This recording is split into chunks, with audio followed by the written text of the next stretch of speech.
Quand l'évangile de Marc raconte, il pratique l'art du langage métaphorique.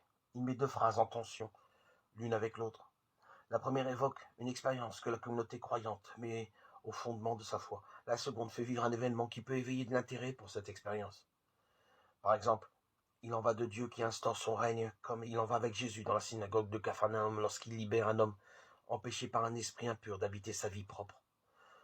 Ou il en va de la relation que Dieu choisit d'avoir à notre égard, comme il en va dans la maison de Simon, quand Jésus relève une femme dans l'incapacité de tenir sa place.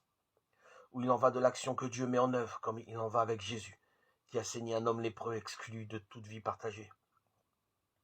Prenons un autre exemple. Celui-là n'est plus directement lié au projet mis en œuvre par l'évangile de Marc.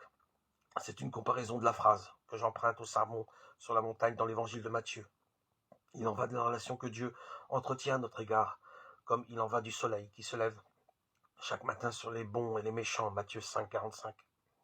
Quelqu'un qui connaît l'expérience bienfaisante racontée par la seconde phrase, voir le soleil se lever chaque matin sans que jamais sa lumière et sa chaleur nous fassent défaut, est imperceptiblement rendu contemporain du bonheur que les croyants éprouvent à se tenir dans la vie, en relation avec un Dieu dont la fidélité va de toujours à toujours.